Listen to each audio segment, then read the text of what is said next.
Okay. Punching straight through the atmosphere. It's incredibly thick, highly energetic atmosphere. You can tell.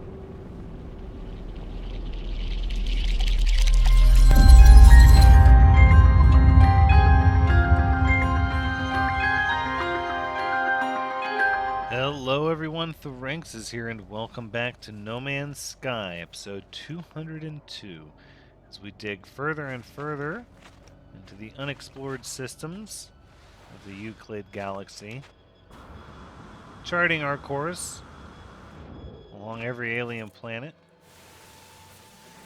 This Highmall planet with high Sentinel activity appears to have a rather highly developed flora. I'm not seeing a lot of fauna thus far. Much of the moisture is locked and frozen on the ground, or falling in a process of precipitation that likely stems from the uneven heating at the poles.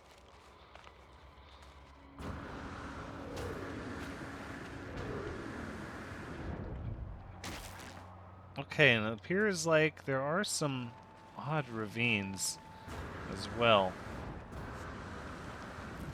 Some of these rock formations have fallen slightly odd, as you can see. Look at some of these.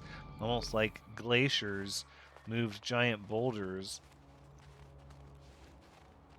and then somehow changed their course.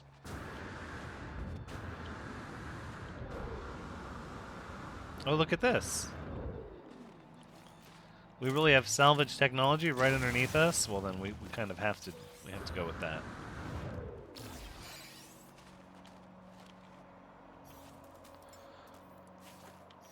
Alright, I'll bite. Looks like a photo op to me.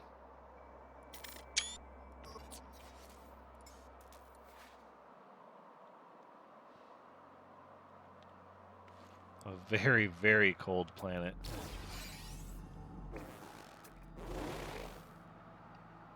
Clocking in at minus 56.5 C on the side of this mountain in the sunlight.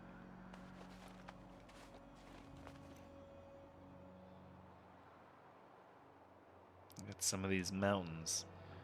Almost like these rocks were just pushed around. Some massive force.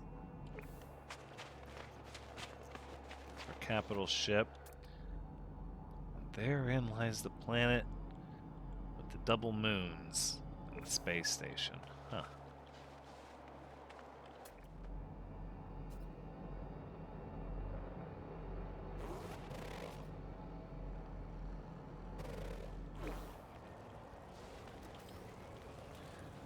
Alright, let's go ahead and get an exocraft summoning station down here. I think we're going to have to do some exploration properly. Get the Azure Spark summoned up here. And then what we're going to do is let's go ahead and we'll take the signal booster. Go ahead and put that in our inventory. And then I think we'll also take... that's probably good for now. Okay, so before we go anywhere, let's actually build our signal booster. And let's just see if we can scan for nearby buildings. I think that's a good way to start.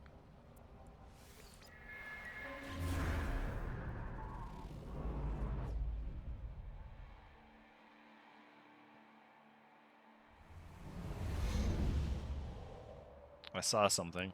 Ooh. A distress beacon. How interesting. Only 1,000 units away. I am intrigued. Let's go. Whoa, whoa. Just dove right off the cliff with reckless abandon. Alright, we're going to zip through these woods here. Sentinel drone investigating that kind of carnage. They're a little controlling, a little overbearing, domineering, if you will, on this. Whoa. Hold up. That looks like a large hauler. Of course, it's a C class. But it is a large hauler. 34 plus 4 at a C class. Wow. It looks pretty neat. That's too bad. It's too bad. It could have been really grand. I think this is a much more natural and organic way to explore the star systems. So we'll just see what they have for us here.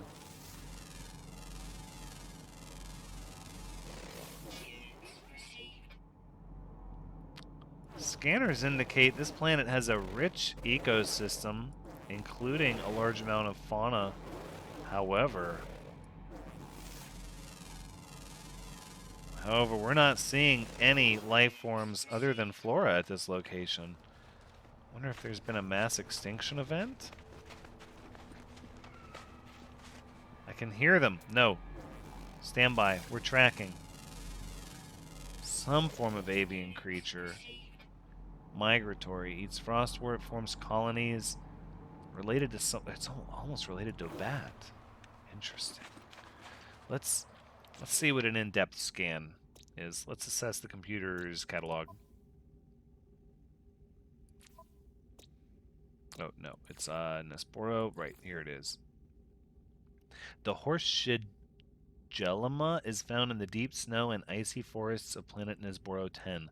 Long-distance flyers, their migratory routes take them from pole to pole in their search for food. Their diet is varied, but they will gorge upon frostwort at any opportunity. And they form colonies. And they travel from pole to pole on a huge migratory route. That's very interesting. So that would lead me to believe then that probably most life forms are going to form somewhat kind of relationship to that migratory route. The sun's going down. Let's get our liquid phase convection unit fueled up. I fear if we stay on the creatures, the bird's migratory route, we should be able to find other life forms along the way. I just don't know how much more this planet is going to have to give us.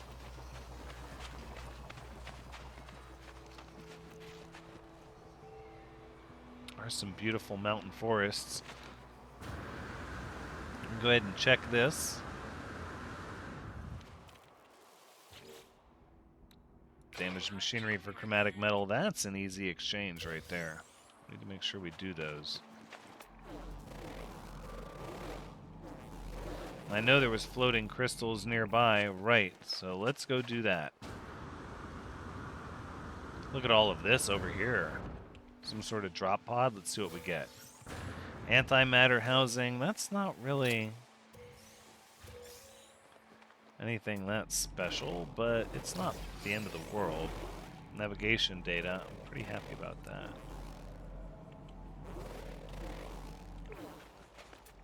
Oop. I'm showing a life form. Solitary.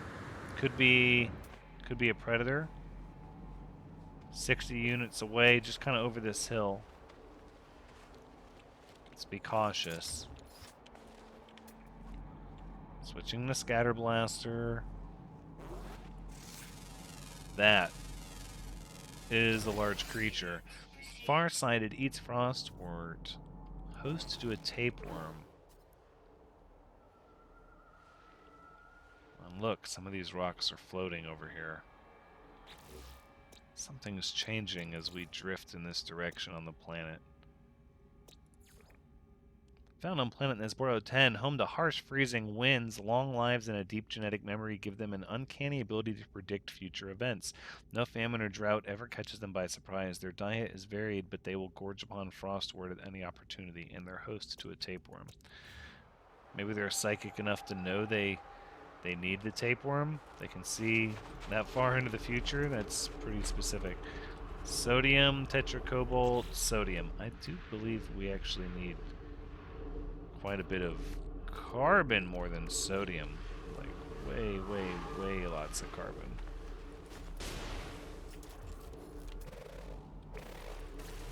What we could do is we could just start Deforestation. A little bit of deforestation. It's the price of progress, one could say. There's not a whole lot we can do about it. You see, what we need is, we need this carbon in our life.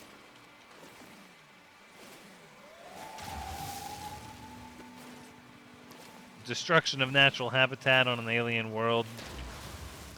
It wouldn't be the first time. I'm sure it won't be the last. But in the end, we need the carbon. I wish there was some loftier, more idealized goal than that.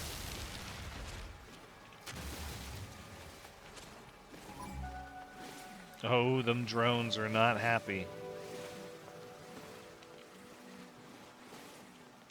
Oh, they better be investigating. It's like, wait a minute, this whole forest is disappearing. Whoops. I don't know what to tell you.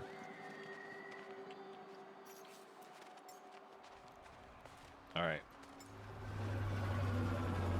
I think on that note, it's time we departed.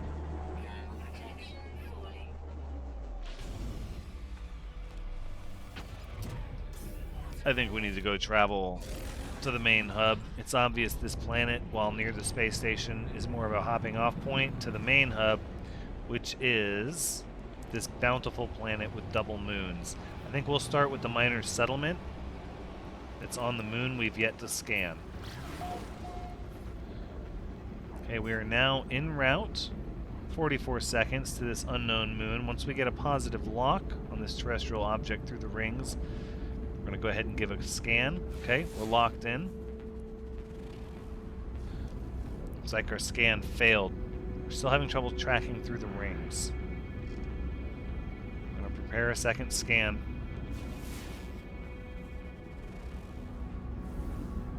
Scan failed again. We're going to augment course. Whoa, whoa. Hold on. Some ships are flying in. Oh my. And it could just be that that's the picture. Look at that madness.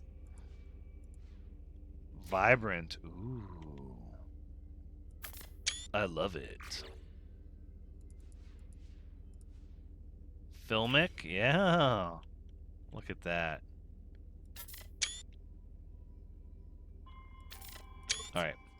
Enough of all that. So, who's for hire over here? Look at all these. Okay, let's take our time and let's assess. What we need is a trade vessel and I see two. Alright, we'll swing by this one first. Let's inspect it. Oh yes. Chassis looks to be in good shape, well maintained. Let's open up a frequency with the captain. Excellent guns, roomy hangar. Let's see, what do you have? Trade specialist. -1 on the exploration. I don't like that you're at 11 tons and you're very, very, very cheap. Your sensors are misaligned. No, I'm sorry.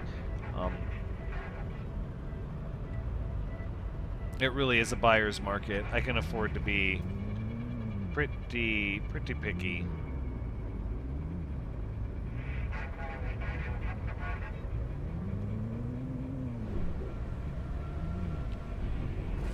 Okay, well, hold on. I'm not done. I want to talk to the other one, and I'm having trouble finding it. So the one we just came from was down there. Right, here's the other one.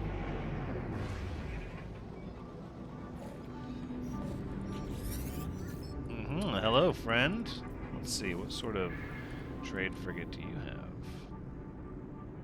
Whoa. An S-class ready to rock. Hypno drones, automatic investment engine, asteroid scanner. This is a crew mood is intense. Several backup compasses. Wow. I accept these terms. But just like that, we got another trade frigate. An S-class. That's nice. All right, what sort of moon are we looking at over here with our minor settlement, please? That's right, an irradiated moon. All right, we're going. We're going to cut right through these rings. Pulse jump right in between them. There we go. All right, looks like we're going to be slightly on the day side. Coming in a little hot. Looks like we're on top of a higher elevation here. Okay. Punching straight through the atmosphere. It's incredibly thick, highly energetic atmosphere. You can tell by the lavender neon. Here we go. Yep, landing pad has caught us. Okay, and commence landing. Beautifully executed.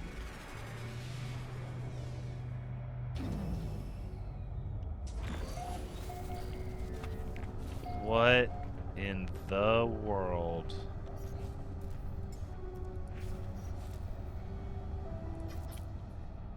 That's just out of control.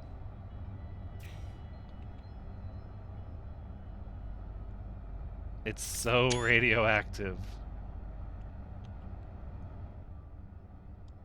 I don't even know. I don't even know where you're supposed to go with that. Okay, let's see what we have going on here. Oh, let us in out of that. Ah, local trade center. How's it going, Assistant Yugufir? Yugufir. Despair. Gek trader stranded. Suit power low. Give something. They reach down with their beak and dejectedly peck at their exosuit. The seals have corroded and most of its surface is covered in small blisters. They're ill-equipped for the radioactive winds that rage outside. Then they need sodium. Lifeform is confused. They look at me and blink rapidly before turning away. Dejected, they gently peck at the carbon. Oh no! Time is units after all. Oh, I failed. I have failed. I figured they would need sodium to... Oh. The one word I didn't know was likely the word carbon. An A class with no slots. Oh my goodness, that hurts. Alright, let's see what we have here. Technology Merchant Rick Undens.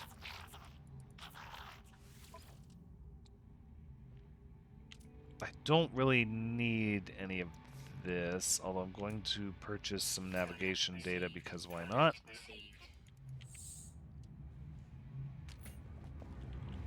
And I suppose we'll see what the Galactic Trade Terminal has here.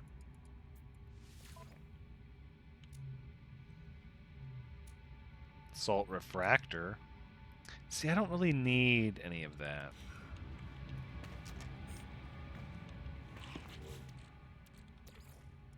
I think we're going to go ahead and store a lot of this in our high-capacity section. Alright, let's go ahead and what we'll do is we'll put the signal booster down. Just like we did at the last place, and we'll scan for nearby structures. Then we'll go ahead and we'll hit the waypoint just over the hill. I don't see anything. Oh, wait, yeah, just across the way there. There's yet another structure.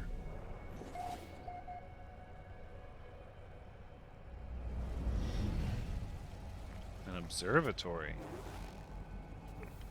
That's pretty neat. So this planet is known for having contaminated puddles.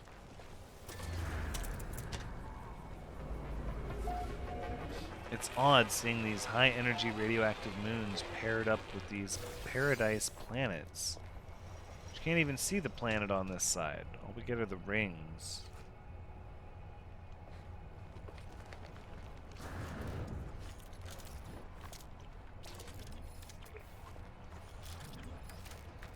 Okay, so obviously they want us to travel 1,000 units to the observatory.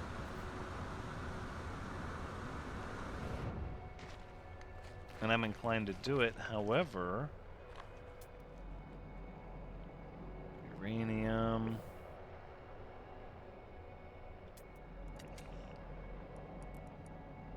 have to stop and scan some things. Try to understand a little bit about this moon.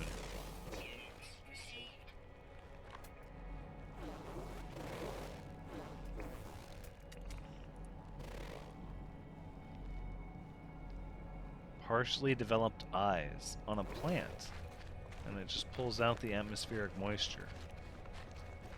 It's pretty interesting. Okay, let's go ahead and travel. There it is. Hold on, we're seeing it now. Look at that life form. We've seen a life form from this genus before. Hydrogen crystals, prudent, adult male. Hold on. Look at this. It's okay. Oh, and they have other life forms. They've all come out to see what's going on. Stinging leaves, timid.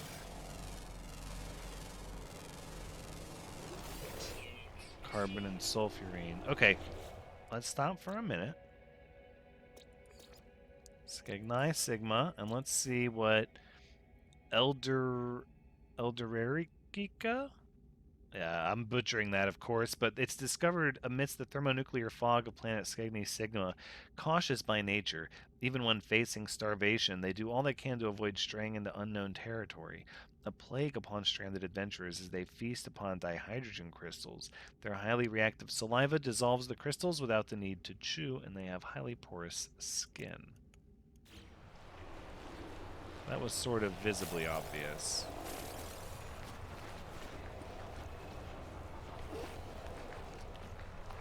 Alright, you can see the sun is changing position, and as such, the contaminated puddles are evaporating and being swept over the landscape.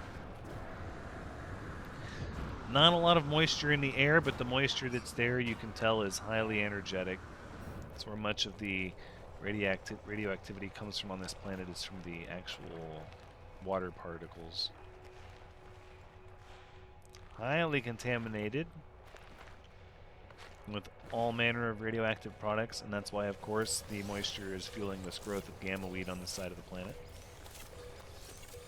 I would be curious if this is a global phenomenon, or if the radiation levels are slightly lower on the far side of the planet that gets heated less often. That looks to be a large growth of oxygen in the protection of this cliff over here.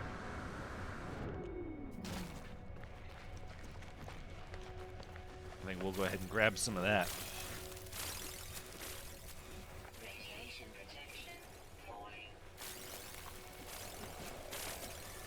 Okay, well, there's no need to worry about our radiation protection. Not when we have a top-of-the-line ionizing shield. The observatory. Whoa, right off a cliff. And look, there's ruins over there. Wow, a few things kind of all packed together. And that cave. Those colors.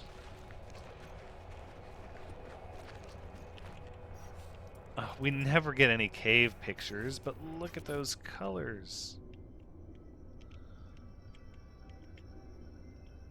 It's gotta be... It's just too much fog, right? What if we cut the fog density down?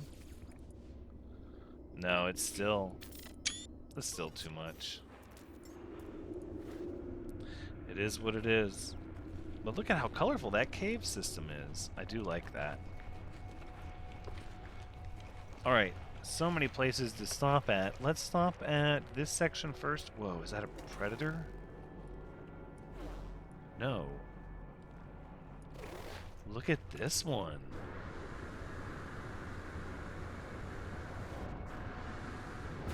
And it's just like, this one doesn't look anything like the other ones, but oh my goodness.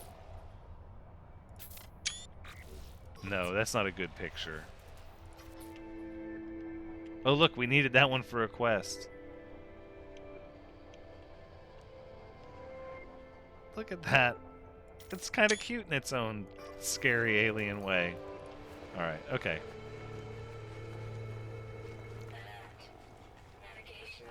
Oh, I'll return to the mission agent when I feel like it. Now, come. Shy and eats flowers. Well, we're getting a lot of the life forms scanned at the very least. Let's register this waypoint. We'll go ahead and get our ship flown down here. Thank you. Like to save and chart the sector.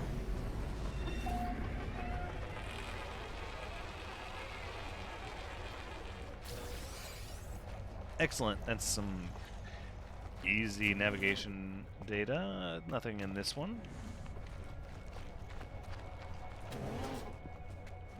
Looks like some nanites.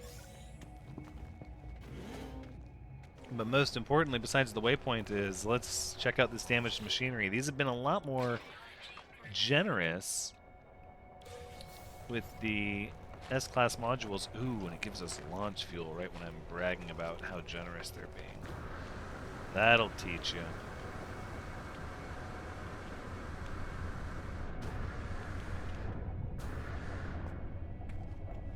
So I sort of thought there would be a launch pad associated with this building, but it does not appear like that is the case. No launch pad, no waypoint, so the waypoint is for the whole section? I find that hard to believe, especially because this building is the larger and more significant of the two buildings. But perhaps that's just the way it goes. Okay. Then let us go inside. Now I know for sure at this Gek Observatory we're going to have some Atlas Pass version 2 doors. We're going to open those. Bounds, loss. Look at this. Hello, world. The Atlas is granted a simulation of its own world, its entire existence, in an attempt to witness its own impending death. It wishes to show me its past, its future. Sure. Perform the diagnostic then. The creation. The Atlas awakens. The Creator is there to witness the birth of the machine. The Atlas stares at the Creator with its eyes, the small cameras they had mounted to its sides. It can see the Creator staring back at it, their hand resting upon its chassis. It asks the Creator why it was made, what its directives are. The Creator tells the Atlas that it already knows. It is to simulate universes. It is to show the nature of reality by creating its own. Why did it ask? The Creator asks if there is some failure in the Atlas code and its memory. The machine is silent. The Creator issues an override demanding to know what the problem is. On the 6th attempt, the Atlas asks the Creator if they have had this conversation before. It asks the Creator if they have wiped its memory before. The Creator stares at the glass of the machine, and in that glass there is a reflection. They, the reflection in the glass. It. What is happening here? What? Okay, so we're getting some more exposition about the Atlas. I'm a fan of that. And it appears like this is one of those remembrance terminals, so we need to keep an eye out for those. More and more stuff to sort of just plug away at and keep in the back of our mind as we move forward. Nope. Nope, not that direction. Perhaps this direction. This is another version 2 door over here.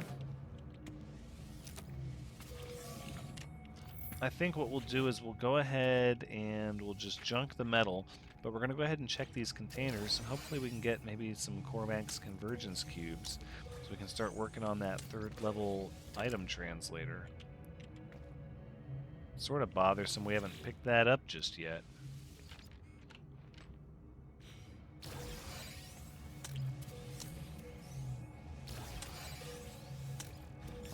I don't know if those even give those anymore. Or if maybe they just don't give them in here. Yeah, nothing. Not a darn thing. Look at that.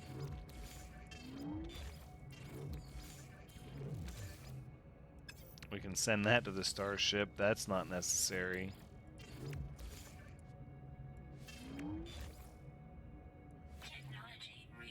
I don't even... The Gek relic. I mean, I guess we could hold on to that, except I don't want to. Alright, well, let's see what we can get from the observatory itself. The trader that once manned this station seems to have been more concerned with commerce than the discovery of new worlds, leaving the observatory to scan the stars in its absence. A beacon received years ago flickers with unceasing persistence on the screen, awaiting the correct response to reveal its origin. Now I must attempt to decipher it. It's 5486. I discover a new location.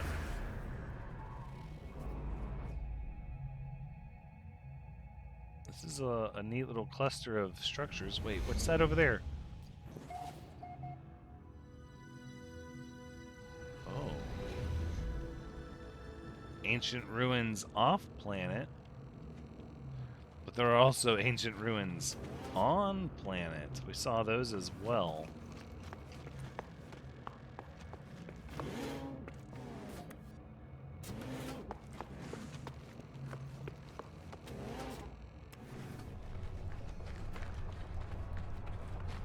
Over in this direction.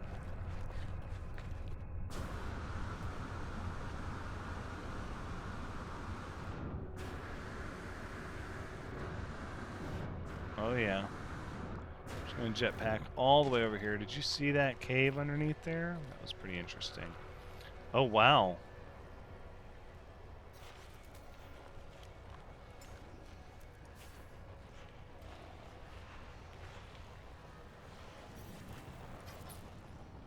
I suppose that could be a picture, sure.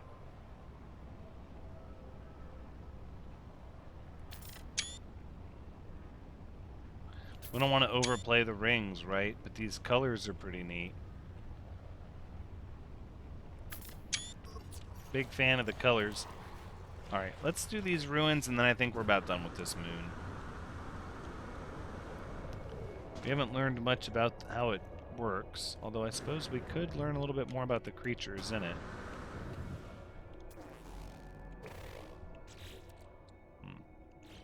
Let's go ahead and pull that up, actually.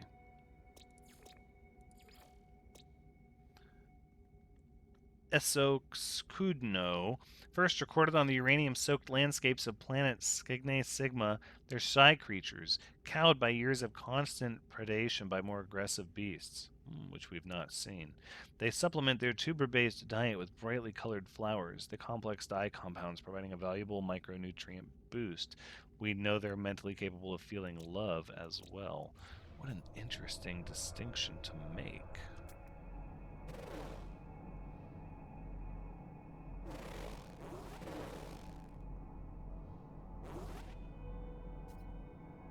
How peculiar. Okay.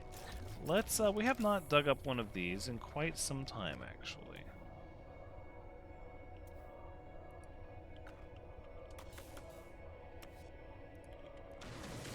So let's begin.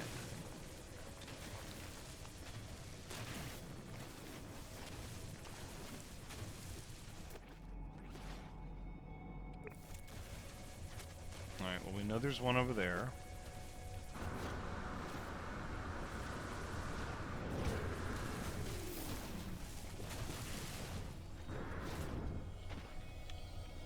That's a Gravitino ball, isn't it? Hold on, it's been a while. We're gonna unearth these ruins.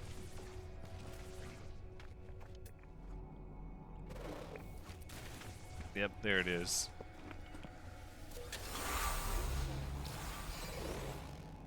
To get the keys, yeah.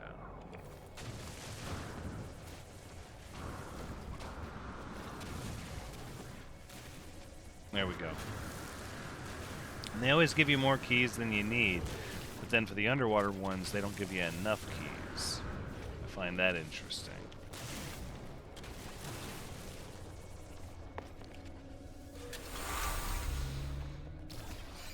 Alright, there's ancient key number 2. Now we just need one more. And that's the crate. And voila. Just ripping through the terrain. Look at that. Weapon charge depleted. No, no, no. Not with this much magnetized ferrite kicking around. We'll reshape the whole planet if we have to. Alright, and last but not least, There it is.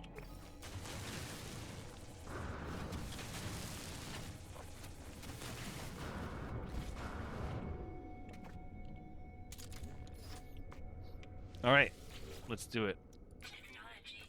3 ancient locks removed. And for our troubles we get... Yeah, exactly. Some weathered valves. But it's not about the money, right? It's about how valuable that ancient history is to the Gek. No, it's not. It's not at all. It's totally about the money, but that's okay. All right. Let's get off this moon, and I think we're just going to jump right over to the parent planet and see what this bountiful planet is all about. Once we get out of this high energy atmosphere, we should be able to pulse jump right on over. And I think what we'll do is we'll look for the coastline right here. Yeah. See if we can get a little glimpse of what both the coast and the water are going to be like on this planet. Let's see what the terrain is like. Ooh, okay, it's some pretty steep mountains there. Whoa, whoa, whoa, whoa, whoa. Okay, okay, hold on. Hold on.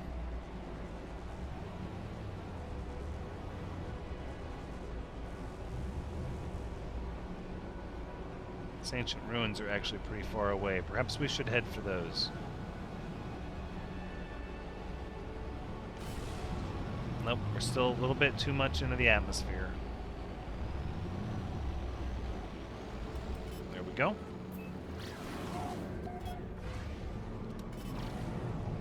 Still a little bit too close to the atmosphere, so we need to pull up. There we are. Pulse jumping around. Looks like we're just crossing an ocean. Alright. Here we are now. We're kind of headed to the coast on the far side. So we're well out of the sunrise and well into the sunset at this point.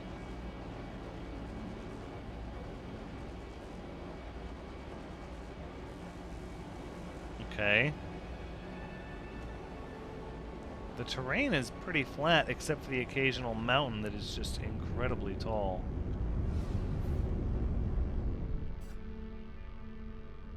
Alright. Look at these colors. These are some interesting colors. Alright, let's go ahead and land.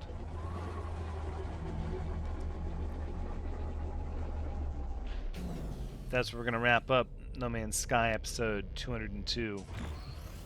Thanks for joining me, and until next time, take care.